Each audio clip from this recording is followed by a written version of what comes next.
Where is it? On the internet? YouTube? Yes, Which page do you have? I will send you the link right now. So we are currently live because YouTube used to put me in a room, but now it just sends me straight to internet. Hello guys, episode 49 finally happens. I'm very happy that I managed to stick to what I said I will do on last Friday. Here we are, because it's me and my two good friends, Fred, Osio, Etienne Dufour. Dufour? Am I saying it right? Exactly. All Yeah. right. So, Hello, uh, guys. hello, hello to you guys, and I'm very happy we finally get to see each other. I'm very very happy that it's quite this is the big day or the last day when everybody sends in the lists and everything. You guys send it like yesterday. Fred told us in the pre-chat before this show, but for sure. Yeah, I think there are still teams that need to send their list, but still we will have an interesting discussion about everything that happened. So, first of all, this guy here to my is it my right? Yes, it's my right, but it's still on the other side of my screen. The guy who saved Christmas, or who saved ETC last year. So, Etienne, thank you very much for organizing everything last year. Fred also put in a lot of work for everything. So thank you guys for doing it last year. Was a very hard worked event, team event for Flames of War. Something that happened exclusively in the pandemic period, and something that came at the right time, let's say, when everybody was like, in desperate need for some competition and some action. It was a lot of fun. It was very nice to be with you guys in Switzerland, and it was absolutely a blast to play teams Flames of War. How are you guys doing? How is everybody doing? I mean, Fred, I know you have a little kid. Etienne, I don't remember if you have a little kid or not, or are you planning? Are you seeding? No, no, I have a dog, and it's still enough. I mean, this is good stuff at the moment. Perfect, It's perfect. better to paint He doesn't miniature. want to tell his girlfriend is listening to the podcast, so he doesn't want any trouble. All right. Exactly. Yeah, yeah, yeah. But you all see my wife last year. She was selling you some drinks and trying hard to help with the Flames of War community geek stuff, and yeah. She's still talking about it like you were crazy to do it. It was fun. So basically, But you were crazy. she blames you for everything that happened last year. Last Exactly. year in August you made me stay home and you made me do that and Exactly. that and that and that. And yeah, I mean, Exactly. I think everybody will say thank you guys for putting it up last year. It was absolutely wonderful. You saved Christmas for Flames of War, and this year we're finally getting back to the regular stuff. But I would say it's a major upgrade to Hmm. a team event for Flames of War, in terms of the fact that it's the second time when you have Flames of War team event um, that's a separate event from the big ETC convention that we Hmm. know, organizes in various other tabletop games and things like that. I mean, 2 years ago, the 40K community decided to split. Now it's not that we are splitting, but basically we are doing a step forward. I mean, Hmm. we're kind of, um, we have a 20 teams event this year. So 120 people coming together, or even more, with everybody, local community joining in for the convention and everything. I think it's a big event. It's not at ETC level, let's say, but it's still very big, and you would expect big importance in terms of tabletop gaming and everything. I mean, this is how I see it. Yeah, and I can tell you that the level of table that this year ETC will provide will be a really high standard. We're working with the team to provide the best table again, and yeah, as you probably know, there will be also a prize for the best table that will be brought from a player or a team on this event. So yeah, well, I'm looking forward to see good table, even better from last year, I'm sure. Yeah. And so from what you say about, let's say, the ETC being split, to be honest, that's the new normal. You mentioned about 40K moving away. This year we've got the 9H, the Fantasy Battle, and Flames of War that are branded ETC but are separate.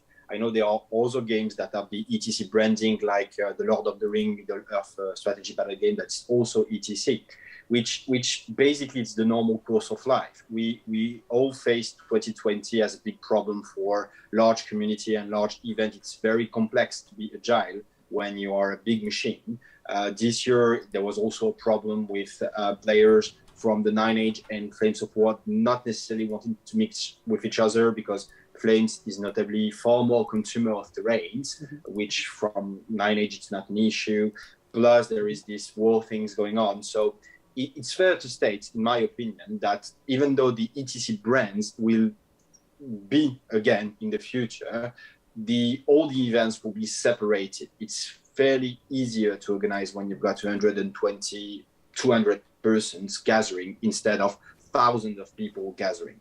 Of course, it takes away a little bit of the fun of the ETC when you can mix and match with other systems, other guys, other persons. But in the end, if you're an organizer, and Etienne is an organizer, I've helped him last year with SSF, it's fairly easier to go with smaller events. They are more dedicated. This year, the Belgium teams, and kudos to those guys because they step up, they are asked us, and I mean the community, to provide tables. That's something that you can do if you are on a small event, tailor-made for the needs of your game. And we will all bring table. Italy will bring, I don't know Italy, but Germany will bring tables, Switzerland will bring table, France will bring tables. All of us are going to bring table to Belgium, so we'll have a very, very nice Flames of War event. Let's say small and agile is the new normal, I think. Yeah. I totally agree with you guys, and basically, I think this is what we should look into for the next events and for the next organizers. I mean, we know that this year was supposed to happen in Poland, I think. First, yeah, they were first voted, of all, yeah. But then No, first it was Luxembourg. Or Luxembourg. Oh yeah, Luxembourg. Yeah, the first one was Luxembourg and was for accounting, and it was not possible, so they canceled it. Yes. And then we proposed the three things with the Polish who tried to did really nice things, but was like really complicated to get in. And then the full community choose something like I would say more intelligent than a place that everyone in Italy wants to go for summer. And I think Belgium was one of the best things because Germany, France, Switzerland, even Italy could support the community there and try to make more sense for 4 players this year. And we'll see. And they also have a very strong community in Belgium. I mean, I went for twice to their events there.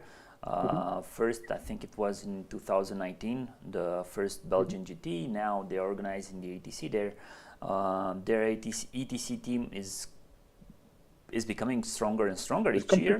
Yeah, they're competitive. Huh? They are competitive, and it's a good thing. This the thing that I like the most is that they managed to organize everything, and Robbie, who we talked with last week, was very very fond of organizing everything and putting everything together. And of course, everybody stepped in from the community. Everybody said, okay, we're going to bring tables, we're going to bring a lot of things. Yeah, I can't wait to see everybody. Finally, it's gonna be everybody there almost. I think we're missing out 2 or 3 teams that are like usual suspects for the ATC, like New Zealand, I think. New Zealand, Russia, of course, because we're gonna miss Russia this year. New Zealand is there. Russia is missing. From US. past TC experience, Canada is not coming, Australia is not coming, and South Africa is not coming. It's and also US. USA is coming, but Canada is not. It's coming? Okay. But New Zealand is coming as well. I think it's maybe a more complex issue than just coming to Europe and playing games. It might be the context, let's say the general context for sure. For Russia, it's the general context. But let's say from past year, we've got people from all over the globe, not from Asia and Latin America, which is a shame. I think it should be more inclusive. I don't know why they don't came, but here they're not coming. I don't. It might be a more profound, let's say, problem with the ETC thing, the fact that it's not as inclusive as it should be, and something that the ETC community should work on. Why does the American are coming to ETC while the Canadian, which are the same distance away and that will pay the same cost, are not coming to the ETC? Why New Zealand is coming to ETC and not Australia? It's the same distance away, it's the same budget.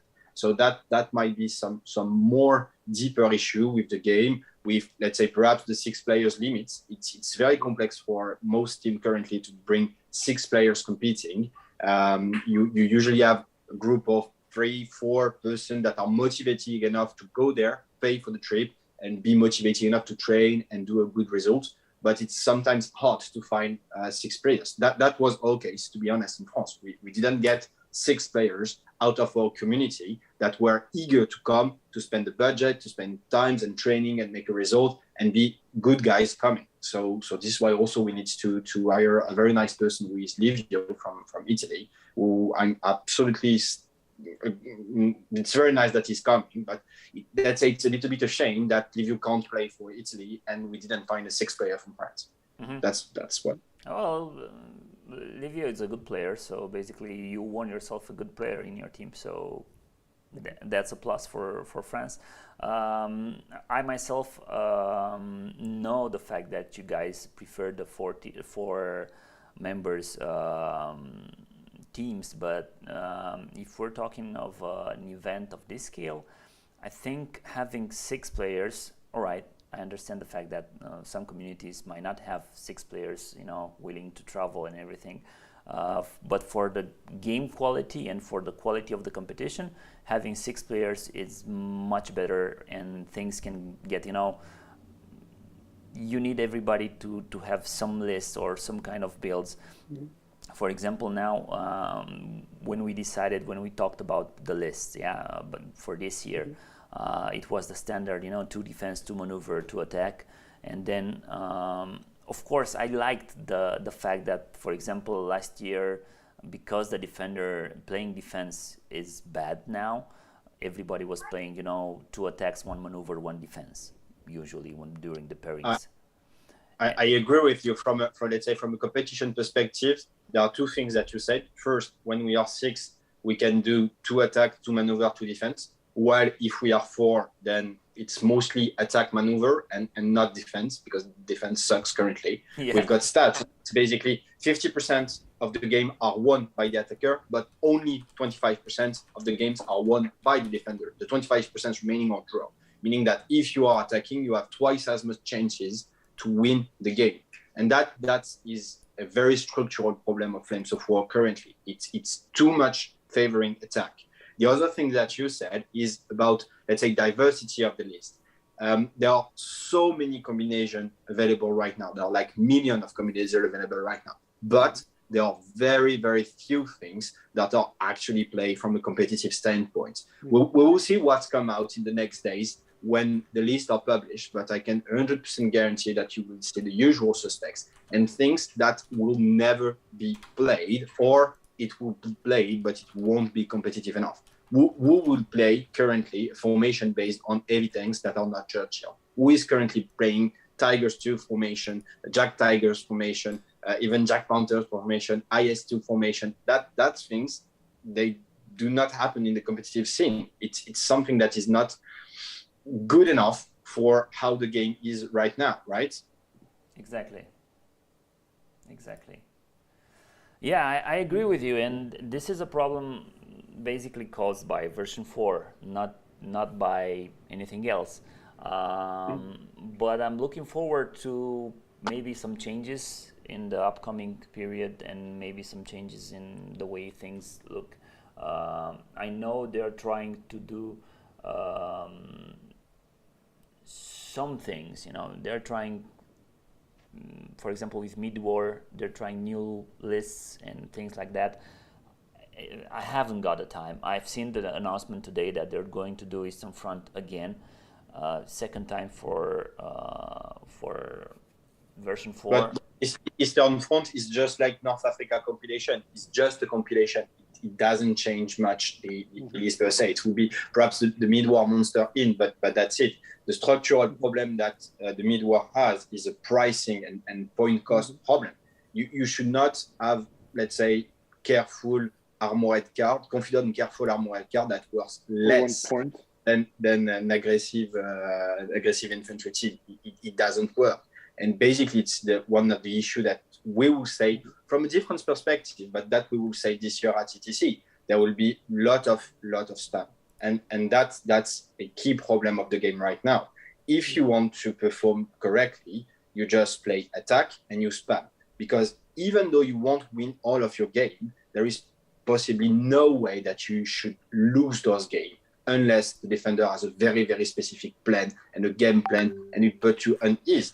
What I just said is when you're entering the game with how it is built right now, you're good, you're bad, doesn't matter really, because your list is giving you a significant advantage toward the opponent. And the ETC community is not addressing that. Battlefront is absolutely not addressing that. They are millions of miles away to understanding what's going on in their game. We were talking, also chatting with Fred about the Tiger 2 compilation, for example. Like I said, Fred, just before, they need some agility in the list. And I don't think that at the time there were like 5 Tiger 2 working together on the same battlefield without infantry behind, without anything else. And with Flames of War, you can't play an infantry, a real big infantry with a little bit of support of these kind of tanks, because they costed so much to bring on the battlefield. They couldn't just move and do the whole work as Battlefront supposed to. But I try to fight to have like a tiny company, like to have the advantage of taking 1 tank for a platoon. So you basically have only 3 tanks as a company, but it doesn't work, and you have to have a minimum 5 tanks, which means 90 points on the table. I would never play them. And the excuses to say, but you just need to have a bigger army to bring them on table. I say, yeah, but the other one has also twice more. I mean, it's exactly the same. It's 80% of your budget in 5 tanks. 80% of your budget in 5 tanks, and basically you've got nothing else mattering. The Jack Tiger is slightly better because it's because of less attacks, but you're trading, let's say, a second platoon of Jack Tiger by I think it's Panzer Force. It's a little bit better, but still it doesn't work. It's not how the game is working right now. I think those big Tigers 2 or Jack Tigers are nice for a supporting platoon, and I think you will see a lot of those lists this year, like someone taking a regular German plus those 2 Tigers, 2 Jack Tigers in reserve, because it fits well, the reserve spot, but you won't see Jack Tiger's company or Tiger 2 company. It just doesn't work. Maybe Vasilius. Yes, if you want to play fun. If you want to play fun. And even that, I think the Elephant company is better because it is cheaper. Yes, Anyway, I agree with you guys, but I think we will see a lot of King Tigers with Romanians yeah. also, and or with Finns, or who knows, Mhm. and It, it's the yeah, it's the magic of how list building is right now. I'm not into history or whatever. I don't want to go into the debate. This list is BS from an historical point of view. Although we can agree that uh, with an operation that started in December 1944, it's awkward to see troops that change side in September 1944. But that's okay. I'm just talking from a gaming perspective.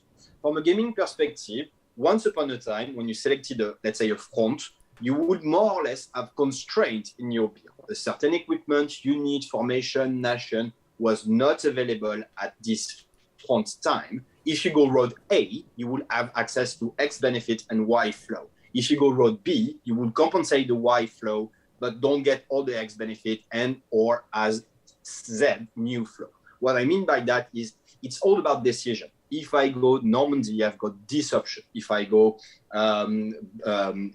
West Front, I've got this option. East Front, sorry, I've got this option, etc. yeah, Now it's just a gigantic supermarket of nonsense and whatever. It's just you take whatever you want, and you can pick that and do things that have just no default at all. You add the allied to that, the allied system to that, and it's just there are basically lists that have no default at all. All that is compensated. It's like, okay, I'm playing that, but I want no default. I suspect that Romania will play something like UK plus US. I think it works fine. You are the type of guys to play that. You have the green smile on your face, so you are playing that. no, we're not playing that because the English forces are too good to mess with the U.S. forces. They are already too good. They're already over the top. You don't want to put them over the top. Exactly. But let's say someone is bringing that.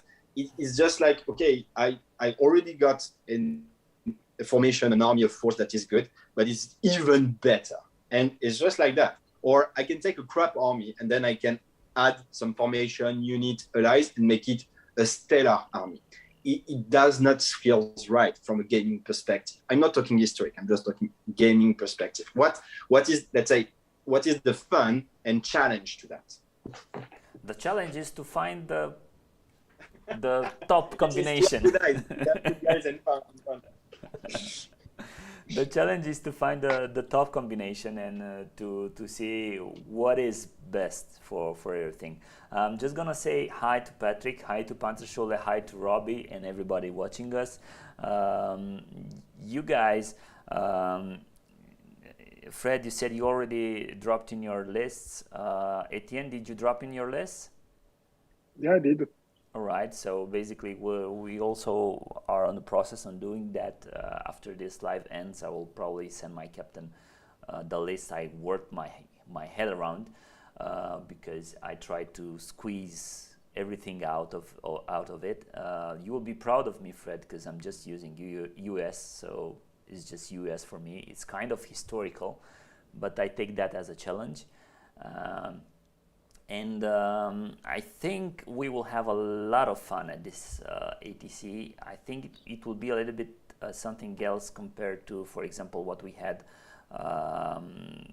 with those massive little reconnaissance scout cars doing crazy stuff on the table. Of course, now you will have a lot of T-26s doing a lot of crazy things on the table. I mean, like what was the purpose of, let's say, nerfing the scout list? You've got exactly the same thing with let's say this. You've got exactly the same thing without playing scouts, but it works. It's the half track boards. It's like exactly less than 1 point for an half track that can shoot. Okay. You've got the same with, as you say, the axis analyze migration. We've got T-26, R2, R35, T-38, whatever those light tanks from early war. They are super great. And even though it will not be good for every list, the simple fact that you can bring tanks that are fully armored, careful, got a small gun, even if it's a pop shotgun. Fearless, careful veteran 3+ cross. What? It's like, okay, it's 1 point, and then you are paying 17 points or 18 points or 20 points for a tiger. Okay, it's to be honest, it's like I said, I don't think Battlefront is playing their game the way we are playing the game, and I know from experience that Etienne, you, me, we are experienced wargamer, meaning that we've got a life before or on the side of Flames of War, and we know how to, let's say, exploit a system. And Exactly. we are seeing above what the rule writer want us to look at.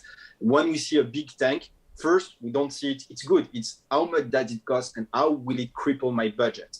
And Exactly. if I do something very different, almost the same, but with tons of things that cost exactly the same as my big tank, I would take tons of it because it's allowed mistakes. Big tanks don't allow mistakes. I don't play big tanks because I don't know how to play them. Because every time I've got a critical dice to roll, I miss it. Exactly. So I prefer to go with small things because it will mitigate my luck and give me more opportunity. I remember one sentence that made me improve like it was 6 or 7 years ago before. We were talking about a match between France and Switzerland at the ATC, and I played again a guy, and I had some, honestly, a bad luck drawing like for company morale because it was like in the end and blah, blah, blah. And Fred was talking to me and was saying like, Etienne, your company broke down. I was like, yes. He said, okay, what's the matter? It's the dice or because you lost all the company before? Where is the mistake? Only dice or the whole company that you crashed into your opponent? Exactly. And I was like, you're right. The last dice was like the last saving stuff, but in the end, the whole you should not get to that problematic. Point. Exactly. It was the whole problematic to go to this point. And with the big tanks, you go so quickly into this point, into this quick decision that makes the whole game really fast. And if you have good luck, okay, nice. You can smash guys really easily. But if you just have an average luck, then you bring this critical stuff so quickly on the table that you can't say strategy is like that. You know how I lost my King Tigers, SS King Tigers, like about 1 week ago when we were doing some trials. So I rolled double ones. So I had one bailed King Tiger, and I think I was assaulted by infantry with the bazooka. So it was a bailed King Tiger, you know. I rolled a one for it was three ones. So I rolled a one for counter attack. I had to pull the other one back. I lost one, and then the other guy took a one for being fearless 2+, you know. And there they went, and that was the point when we said, okay, I think we don't need the King Tigers in our defensive lists, because you know. Yeah, for 36 points, you have you have a full company of crazy guys that will need 3 hours to take out. You just have, yeah, exactly. For example, this made me drop the jumbos, you know. I mean, I did a short math, and having a jumbo made me lose 1 mortar platoon, so that's 1 artillery platoon, that's 1 smoke. So basically, instead of thinking, all right, he's gonna shoot 80-12 at my 4 Shermans, I have a jumbo, okay, he will hit two maybe shots, and so 1 will put on the jumbo on a 3+, maybe. But if I'm using, you know, I have 3 dices to roll a 4+ to just drop a smoke screen, and that's it, guys. You know, I think it's better. Yeah, is a good big tank, if I may. I think it's an interesting tank because it's placed by player skills. How you will place it, how you will try to mitigate the damages that will come to your unit. It's one big tank amongst other smaller tanks, so it's more complex. Is amazing. And how to switch it can be very interesting. What we found with the jumbo is we get back to, you remember the version 3 where the jumbo was the first tanks to take hits when the unit was hit. Yes. But you can deny that but placing your models so the jumbo can't be hit. Like you place some models moving in front of your gun so you cannot shoot the jumbo, etc.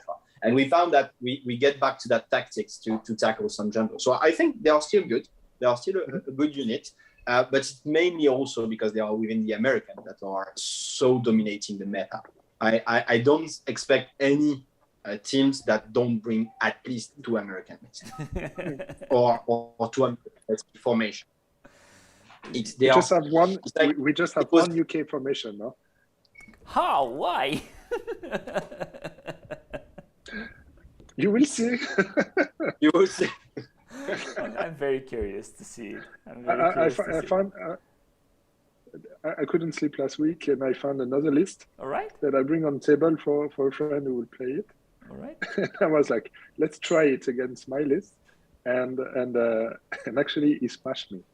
So I was like, okay, yeah, I think it's something more interesting than just the 2 M10s or M10s with 76 or something. So yeah, you'll see. It's a fun list. But I don't say that it will be the best one, but honestly, it's really a fun list. Fun list is what we like, I think. And for me, for example, being able to have fun, it's the thing, it's the thing for coming to the ETC. I mean, all right, I like the competition. I like the fact that I get to play with you guys and have fun and have some chats. But in the end, it's how I feel after I win or lose a game. All right, I'm not losing so many games, so basically it's just the winning part.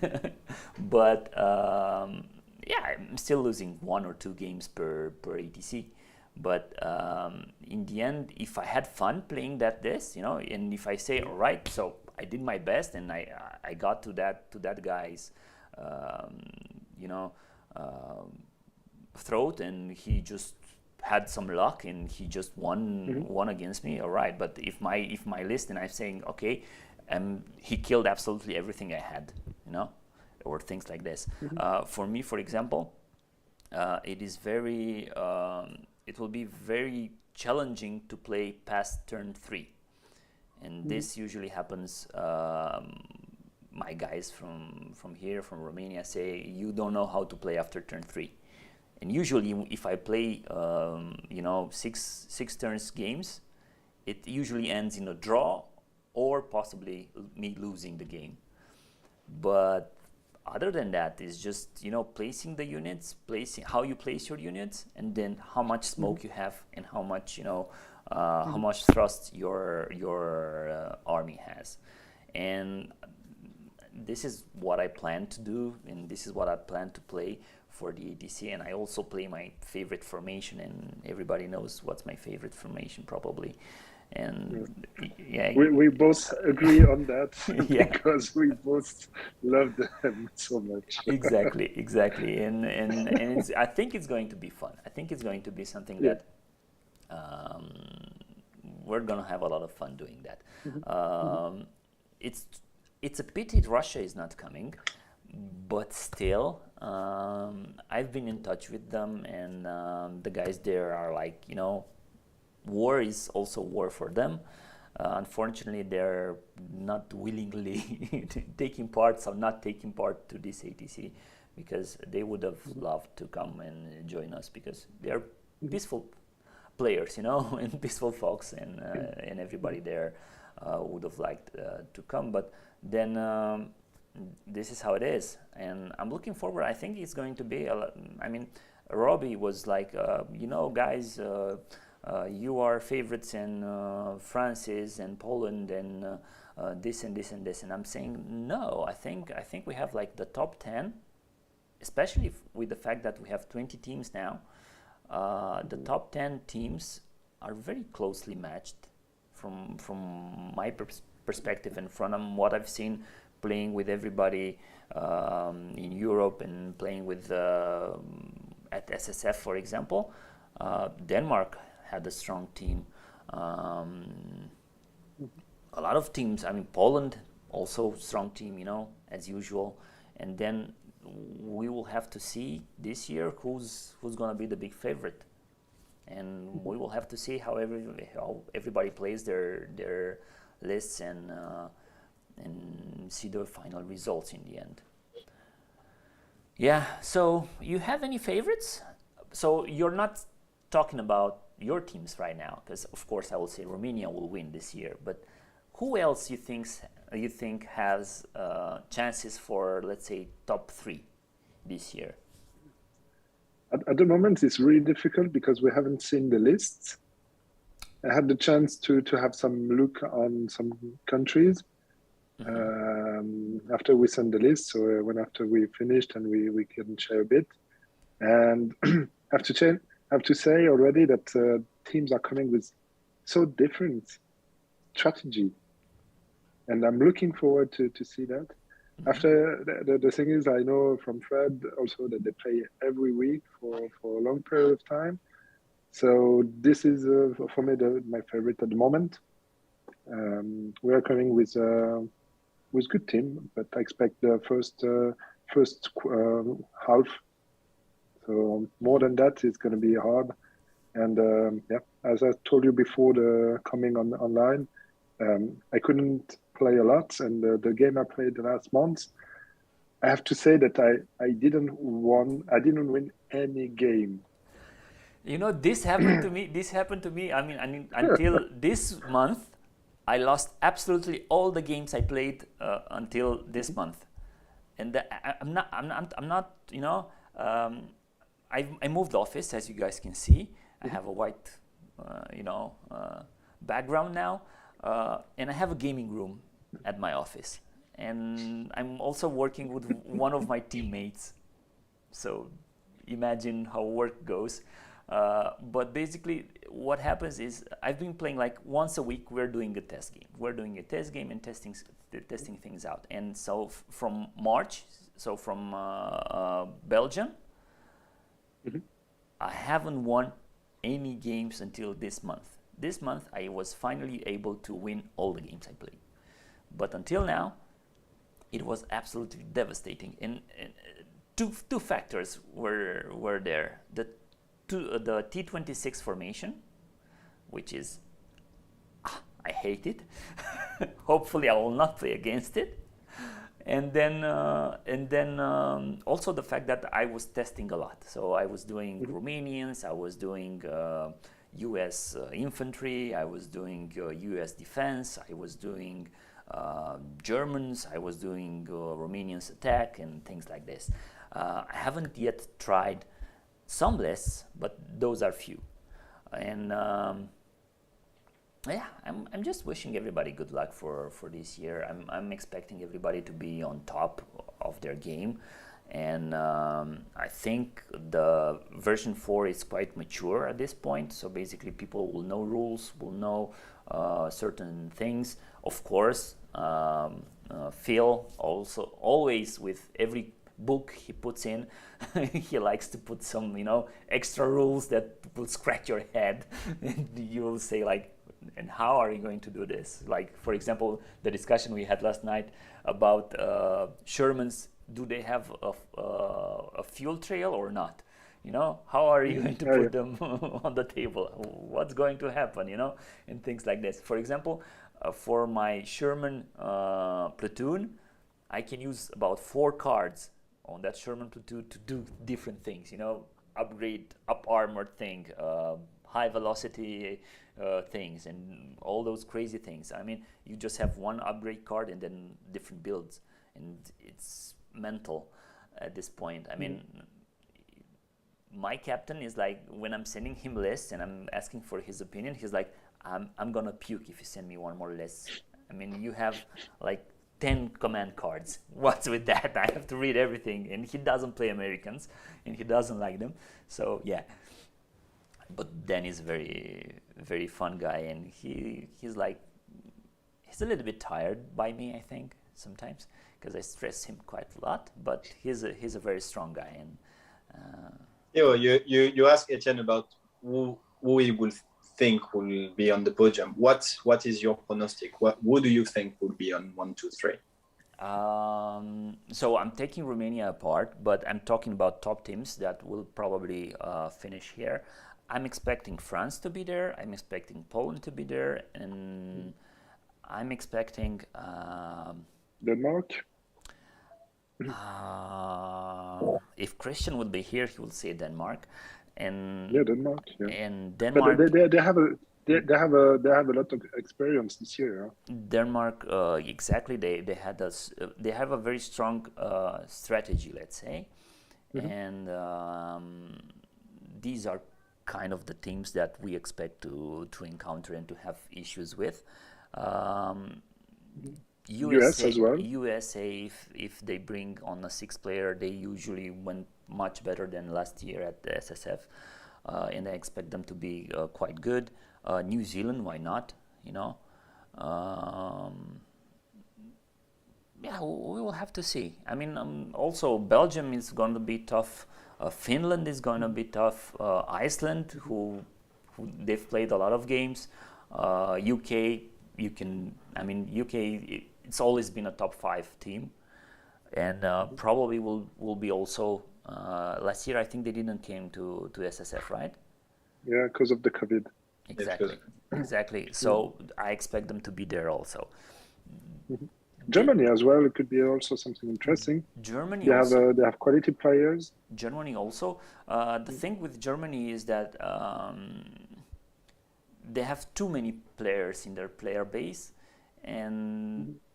they haven't played together. I think for that much. I mean, for example, uh, everybody says why Romania became stronger and stronger and stronger with each ETC. It's because we are 8 players here. So this is it.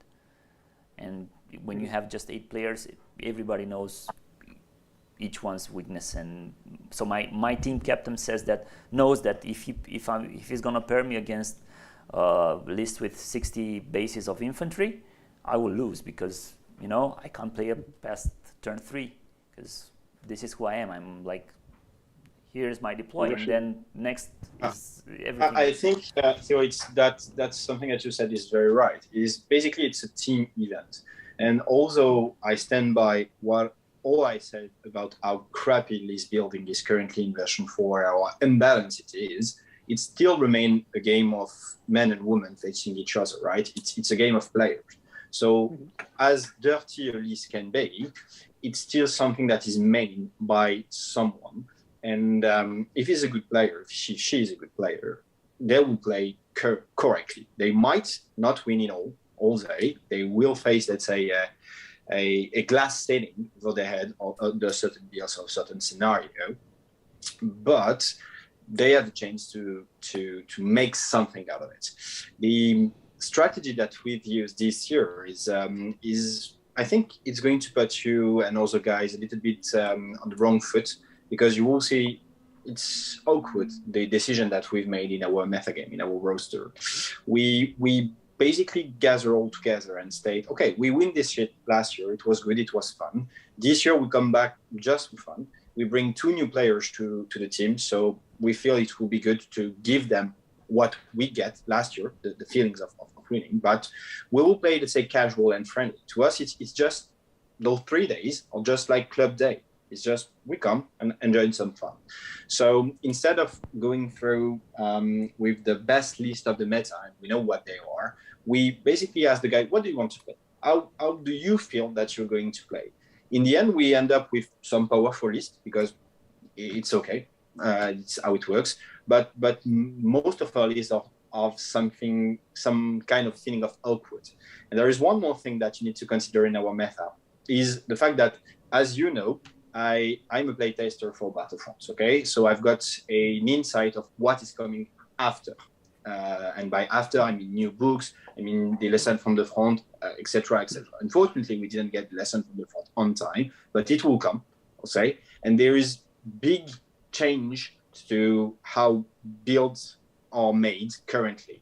The thing that are currently permissive in our in late war won't be, well, that will be different. And there is that kind of let's say a swan song for us, like we want to play things that potentially will disappear in a couple of weeks. It's like you cannot play that anymore, or you can play that very differently, yet that was fun build. So let's see how it goes. So I guess the team aspect is very important. It's 6 guys or 6 guys and women, that's very important. It's mainly revolving about players and not only about list. List-wise, I think tons of nations will have, or teams will have very, very powerful builds, but I would be very, very curious to see how they fare against other teams that doesn't necessarily have the top tier list, but have players that know how to play their shit. And I will 100% train a crappy list with a good player manning it versus a very, very powerful list, but the player doesn't have the feelings. It's all about the deployment in the end, you know? If the guy is not deploying correctly, it's like, hello. Like, for example, if you deploy your commander, if your infantry commander, like, you know, he's just with 2 guys in command and they kill just 1 guy, and then all the other guys are separately and not in command, he's gonna take a last 10 test, you know? And if he's a Romanian infantry, it's a 5+, and then you have like... That's not happen very much. That could happen.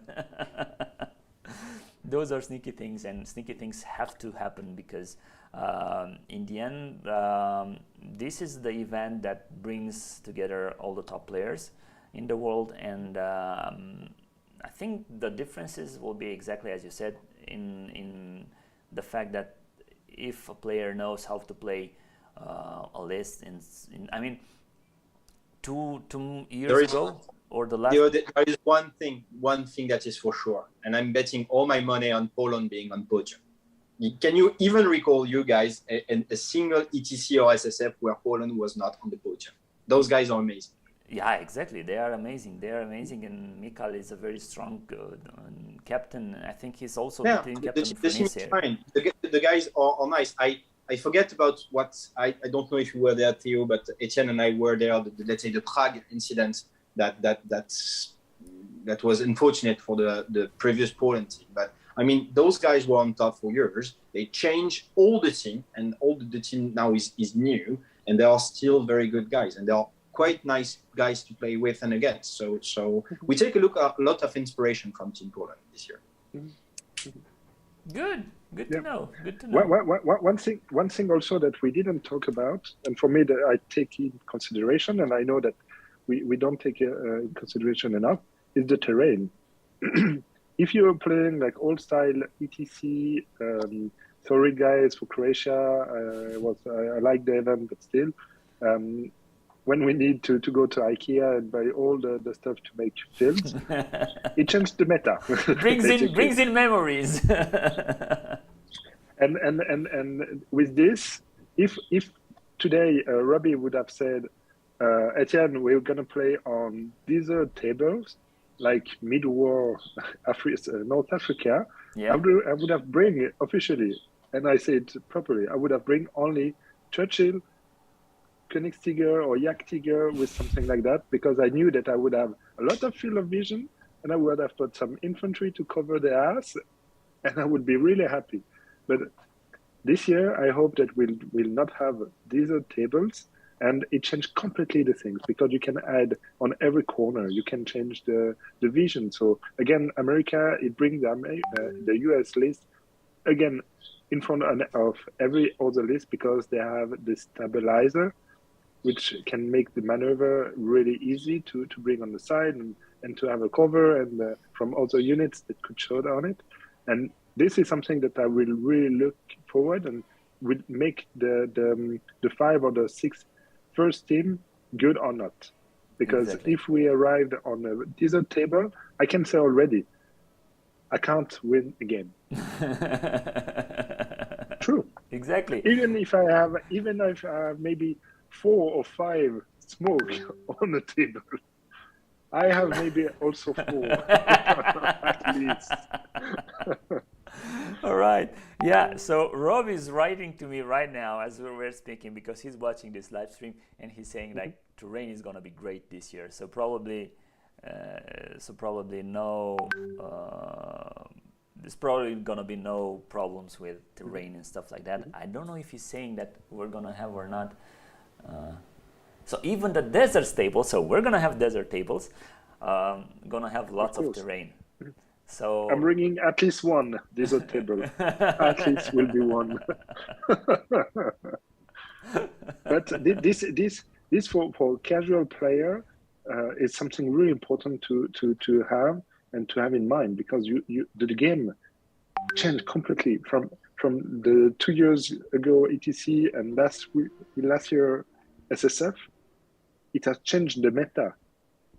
Yeah. Because thank God if for we it. think again, exactly, if we think normally standard ETC table standard, you can't play the little half track because they don't have anywhere to cover the ass.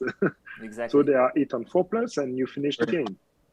I don't agree with that, in the fact that technically those half track odds from this book, they create terrain.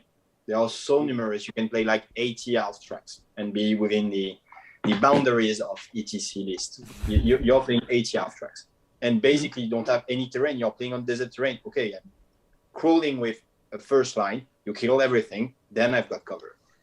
Yeah, this is the strategy, Russian strategy, that I have to have a smoke.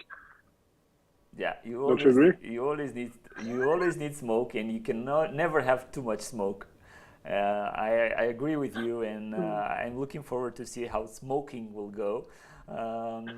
So Robbie, we're looking forward to the terrain we're gonna have, and I'm sure. I mean, for me, going to Belgium, first year when I think we all three met there, right? At the Belgian GP. Yeah. Top terrain, we were there. Top location. You remember this? Is there? Exactly. Thank you. I have to say again, thank you, Fred. Thank you, Fred. Yes. Yeah. My pleasure. My pleasure. All right. And we'll have my revenge this year. I'm to be honest, I'm looking forward to playing with Etienne again. We, as much as we know and like each other, I think we only played once together. I never played with Theo, which is a shame. I would love to have a rematch with Dan, because our game last year was a little bit, it's one mistake. Those crocodiles, man. Those crocodiles. It's okay. It's okay. I don't blame the dice. It's part of the game. No problem. But that feels sour. But I would love to play it with you, Theo. And there are a lot of guys I would like to replay or play this year. That would probably be my last ETC for a couple of years after. I think I'm not really in line with what Battlefront is doing with their toys. It's their toys, their property, they do what they want, but I'm not really happy how it is going. We are not playing the same game. We are not having the same mood. And albeit I know that a lot of the community is made by fair guys and fair women, it's a shame that Battlefront is not addressing properly the tournament community. They basically made a statement after the Adepticon scandals this spring about addressing the community from the competition or tournament community. I don't know the wording, but basically nothing has changed there. And it's just a little bit of shame, but discussing with guys like Phil or Wayne, I can understand that we are not in the same page. We are not playing the same game. Unfortunately, it leads to a situation that I really don't like. I was talking about some lists that can potentially be in the ETC. Those are not fun lists. Those are absolutely not fun lists to play with or against. I do expect that we will have a lot of them, unfortunately. And it's not about the player skills. It's about guys putting lists that are not fun to play with or against. And that's a shame that Battlefront is not addressing that. That's a shame that they are not looking at it. So I may be coming out of that for a couple of let's say months, just to let the wave goes, to have other guys from France taking the lead. It's been really not painful. It's a great experience, but it's tiring to spearhead the team for 10 years and motivating the guys, being behind them, saying you should do that, you should train that, you should do that, etc., etc. So perhaps that's perhaps my last ETC for a couple of years. So I would love to make those 6 games count. You know, Fred, we changed this in Switzerland like 5 years ago again. And we are 2 captains, basically. So I know that it's strange in the international community, but the 2 captain system in team is something to consider, because we don't have time. We can't afford all the time on to be alone and to lead the team.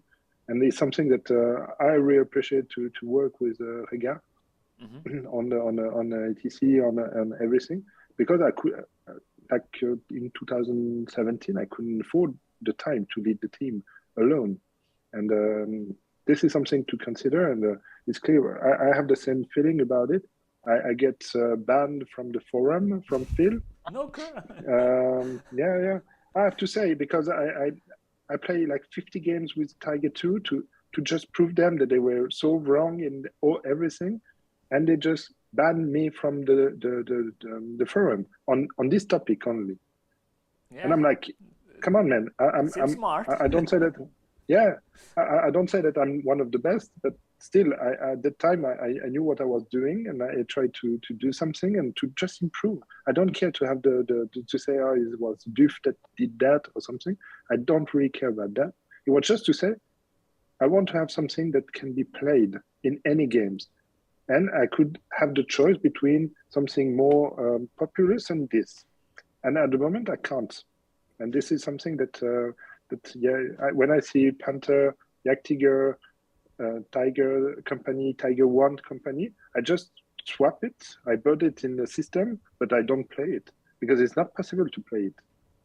Even in a friendly game, it's like something that is a mess. The points are correct. It's just the structure of the company that can. I agree with Etienne. There are basically like 14 or 15 formation in Bulge, and 3, 4, 5, perhaps 1/3 of that are making the cut. Meaning that there are 10 information that were published that took space in a book that have absolutely no purpose being played. Exactly. It's sad because what we say as competitors, and I fully concur with what Etienne said, Battlefront doesn't seem to say it. It's perhaps lack of data, it's perhaps lack of interest, it's perhaps lack of understanding. I mean, the game is quite easy. It's a very easy game on the market. There are fairly harder game on the market down there. They've been doing this game for 20 years. It's exactly the same system for 20 years. It's just change of versions, changing one wording, one word there, one there. But it's still a game that is hard to be understand. Not how it is written, but what is the intent from the rule writer. I mean, we've got lessons from the front that are explaining, and lessons from the front that are explaining lessons from the front. Meaning that an explanation explaining an explanation. It's really complex. Huh? How many times did you get, is this legal on Facebook? It's like every week we've got, is this legal on Facebook? Like it's a bad Facebook job. At one time, it's just that the people are dumb. They are not. Not all of them are dumb. Huh? It's so shittily explained that nobody understands that. What I just mean by that is, I'm not Battlefront, I'm not judging them, I'm not paid to produce game, but you have to listen to the community. You have to listen to the fact that players in Europe, in the USA, in Australia, in New Zealand, everywhere in the world, they are playing your game. And they are playing your game better than you because they are doing it from a more constant basis and a more competitive basis. As you said, you are playing 1 game a week. That is cool. In our club, we are playing like 4 or 5 games per month. It's okay, huh? But we know we are playing with very good players and very experienced wargamers. All combined, they've got more than a century of experience in wargaming. And I mean top challenging. Huh? It's international event, national events, natural competition, European, world. It's like, okay, I'm like you, Etienne. I'm not stating I have the truth. But at one point, when we see things coming out, we might have a view that is fair as per balance. And what I'm trying to say to Battlefront, and I think I will stop because it's pointless effort, is there are 2 ways to do that. Either you are very good competitors and you say nothing and you come to the tournament and you crash everybody because you saw something that the others don't. And that's something I know happened in the other community. I wouldn't name nobody and no one, but we all know who it is. Or you share the experience, which is something that you are doing while you are doing your channel, that Mark is doing and his team with Breakthrough Assault, etc., what I'm doing with others on the forums. But if Battlefront is not listening to that, is not willing to listen to that, then that's fine. Okay, but you can't expect the game to be fair and balanced and player to have fun if you don't listen to what the competitive scene has to state. They are basically your best playtester. they are bringing data. For ETC, we'll have 120 players playing how many games? Six games. So 720 games. No, 360 games. 260 games. 360 games. A normal process of playtesting a book is around between 50 and 100. So in one event, we will have 3 times or 6 times the number of games that is used as playtesting a book. For a book. What does it take? What it takes you? It takes you a lot of information and a lot of the state of the game. If Battlefront want to hear it, that's fine. If they don't want to hear it, so be it. But for the sake of balance, it should be good if they listen. Yeah, exactly. And the thing is, one of the ideas I put on the forum was like to say, okay, fine, we put a book on the front and it's good. Then it run for a year. After a year, you see the results on all the games that people would share. And just say, okay, yeah, and you make a database, and then you say, okay, now maybe the scoot cars are too cheap. Then you modify for the next year on the forces. Is something. This program is quite interesting to work on. It makes the points and stuff. You change the points. You change the point, and it changes the meta, and people will buy new units. Sorry, it's one way to sell more miniatures. Because if one year is Steward stuff, maybe the next year it will be Shafi, because I think it can be used as Games Workshop is doing with its balanced data slate. Exactly. Each and every 3 months they are doing a balanced data slate. Each and every 6 months they are changing the mission, the objectives, and this is a renewal. Of course, 40k is not Flames of War. The difference of player is huge, but you can potentially try things. I understand it's very complicated to reprint books, redone work. It is also complicating for rule designers to say we were wrong. We made a mistake in pointing. All the problems that we got in late work come from Fortress Europe, which was a bad book, which was badly designed with a lot of flaws that were exploited. Why are the British paying so cheap troops? Why are 3 armored cars cost 2 points? Why do we have Mark 10 with Achilles that are just stellar, etc., etc., etc.? You can't change that. That's fine. But you can do a digital document that states, for the tournament season, we invite players to test that. We invite players to take those scenarios in those configurations. And see how it goes. You're not changing the hard material. You won't touch your casual players community. They will play what they want. If they want to push Tall Soldiers around, they will push Tall Soldiers around. They basically don't care about the points. They basically don't care about how it is competitive or not. But your competitive portion, you can bring them some sort of data slates or season to expand and do exactly what Etienne said. Potentially try things and see how it goes. Collect the data. We've got a data collection. We've got a data collection tool. Why is it not used? Why Battlefront doesn't want to even read it? No, I think Battlefront reads it, and basically I've been saying the same things as you guys did right now, and I've been chatting on the forums, and I've been, I had my posts deleted and things like that, although fair language was used and everything, I was quite a gentleman at points. Saying hello to Scott in the chat. He's also saying that for a time my job was to say to people what list is legal and what list is not. The thing is that the big problem from my point of view is that they have a wrong perspective from the marketing perspective. I mean, they all said, let's make this game simple so that we will attract new players. All right, I agree with that. V4 is much simpler to learn. All right, then they overcomplicated things with the list building system and everything, in cards and all those things that could have remained simple. I mean, everybody remembers that Salamanca, I think it was, or V 3.5. V3, yeah. Yeah. So it was the last version 3. The Salamanca was the last version 3. Exactly. So that was the version for me. For example, we had better rules, newer rules, but then we had no, it was Croatia. Croatia, Croatia. 18, where we've got version 4 and we've got early war with the let's say updated point from early war. Exactly. That was fun. That was a Honestly, very, it was really fun. It was really fun to play. Exactly. it was absolutely fun. So Why don't we have any more early war, which is the best period, right? Exactly. Why don't we have this now? And the problem is that, for example, the perspective is wrong because you're not attracting new players. I mean, new players will come, and for example, if I bring somebody here and say, okay, this is the game and this is how we play it, and then I constantly throw tricks at him, these cards, yeah, okay, you can assault with this, but then these guys, you cannot assault with them, but still they contest objectives, although they cannot get them,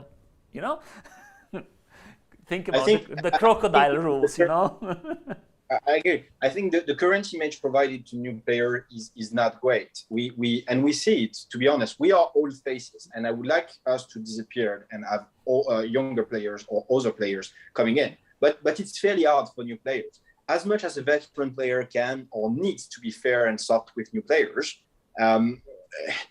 I can totally understand the new players is ending these games or an event with the bad feeling he has spent money and time over builds that are big disadvantage when put to the flames of the games. Like he build the starters and then he's facing, let's say, a Yuki Riki list, and it's like, okay, but I don't know, I'm paying a tank 4 points, and for 4 points you got 2 units of 6 tanks. What am I missing?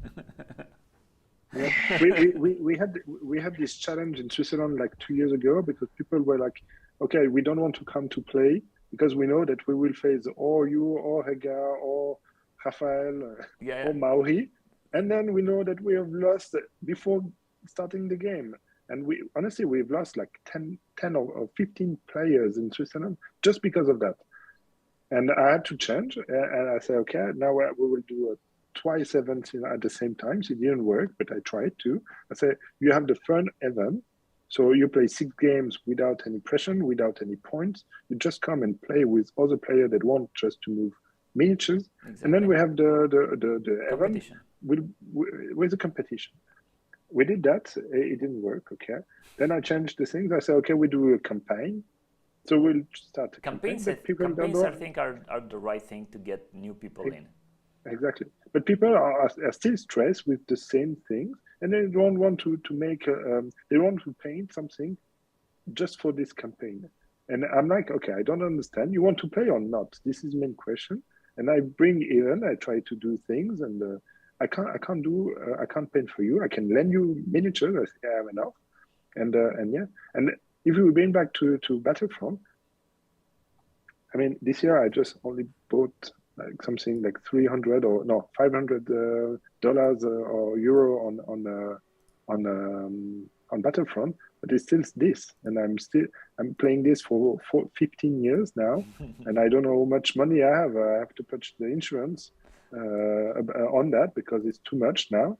But I don't know. I have 20K of Flames of War stuff. Yeah. Same here. I mean, what I think. Guys, I'm sorry. I have to leave. I've got to take my kid to bed. It's already too late. I didn't see the time's come flying. Yes, it's been nice talking to you too. See you in 3 weeks, and we'll have some drinks together, and I hope a lot of fun, and I really, really hope that we can play together this year. I'm sure, Fred, that if we're gonna have the time, and I'm sure we're gonna meet France at a point in this event, so you can have your game. I want to play against you. I always want to play against team captains. This is my specialty, let's say. Not. We can see how we can make that up. We can see how we can arrange that in the pairs. Perfect. See you guys. Take care. Bye. See you, Fred. See you. Bye. Ciao, Fred. All right. Yeah, Etienne. The most important. Where is the good Belgian beer at? Kevin in the chat is asking me where is the good beer at. 1 second, I have to. I think we will let Robbie answer it.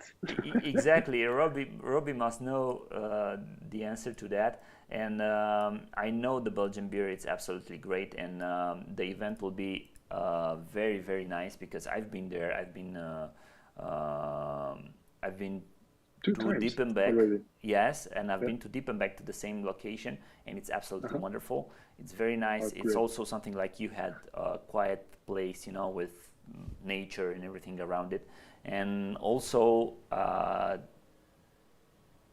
yeah, it's Belgium. They have chocolate and they have beer No, and food at least and at everything. good. They are at least at good at Swissmont. To say it. I had to, because otherwise the community in Switzerland will beat me. All right, all right, Etienne. I think this is what I wanted to do for this stream. Next week we're gonna see lists, and we're gonna talk about lists and who's gonna be the big favorite for the ETC.